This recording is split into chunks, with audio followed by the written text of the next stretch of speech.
اعوذ باللہ من الشیطان الرجیم، بسم اللہ الرحمن الرحیم۔ السلام علیکم معزز ناظرین، ایک بار پھر اسلامک انفو اینڈ ہیلتھ میں آپ سب کا خوش آمدید۔ امید کرتا ہوں آپ سب خیر خیریت سے ہوں گے۔ تو دوستوں، آج کا ہمارا ٹاپک ہے رب کو راضی کرنے کا عمل۔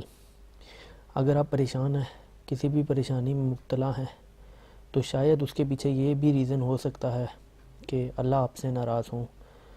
تو دوستوں، کچھ بھی صورتحال ہو سکتی ہے۔ شاید آپ کو جاب اسی وجہ سے نہ مل رہی ہو، شاید آپ کے اوپر پریشانیاں اسی وجہ سے ہوں، شاید گھروں میں بیماریاں اسی وجہ سے ہوں، گھروں کی نحوست اسی وجہ سے ہو، شاید کہیں نہ کہیں ہر مسئلے کا علاج اسی عمل کے اندر ہے، اور کہیں نہ کہیں ہر مسئلے کی شروعات بھی اسی عمل کے اندر ہے۔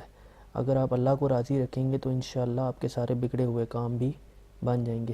تو چلیے شروع کرتے ہیں، لیکن اس سے پہلے اگر ابھی تک آپ نے ہمارے اس چینل کو سبسکرائب نہیں کیا تو اس کو بھی سبسکرائب کر لیں، تاکہ آنے والی ہر لیٹسٹ ویڈیو آپ کو ملتی رہے، اور ساتھ ہی ساتھ بیل کے آئیکن پہ بھی پریس کیجئے گا۔ تو چلیے شروع کرتے ہیں۔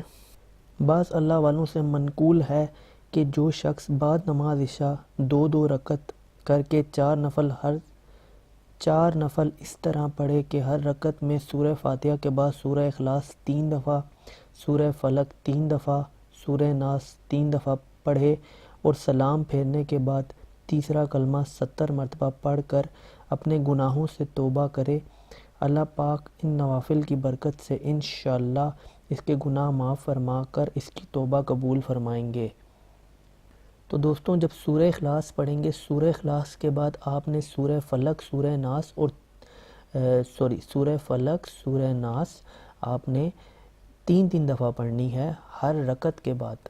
ایسا نہیں ہے کہ آپ ایک رکعت میں پڑھ لیں اور پھر دوسری میں نہ پڑھیں، آپ کو ہر رکعت میں الگ الگ سے، اگر 4 رکعتیں ہیں تو چاروں رکعتوں میں الگ الگ سے آپ نے یہ پڑھنی ہے، اور اس کے بعد تیسرا کلمہ آپ نے 70 بار پڑھنا ہے۔ تو اس طرح پھر آپ دعا مانگیں گے اور انشاءاللہ اللہ تعالیٰ آپ سے ضرور راضی ہو جائیں گے۔ لیکن اس کو کرنے کی کسی قسم کی کوئی شرائط نہیں ہے، اس کو آپ جیسے چاہیں، جس حال میں چاہیں، عشاء کی نماز کے بعد کریں، اور انشاءاللہ جو بھی ہے اس کی جو مخصوص ٹائم ہے وہ عشاء کی نماز کے بعد کا ہی ہے۔ انشاءاللہ اس سے آپ کی ساری پریشانیاں بھی دور ہو سکتی ہیں، کہ آپ کا مین ریزن پریشانیوں کا یہی ہو کہ اللہ کی ذات آپ سے راضی نہ ہو۔ تو اس کو کر کے دیکھیے گا، انشاءاللہ اس سے آپ کو ضرور فائدہ ہوگا۔ اپنا بہت خیال رکھیے گا۔ اگر ویڈیو پسند آئی ہو تو ویڈیو کو لائک کیجیے گا، کمنٹ کیجیے گا، اور چینل کو بھی سبسکرائب کیجیے گا، تاکہ آنے والی ہر لیٹسٹ ویڈیو آپ کو ملتی رہے۔ اللہ حافظ۔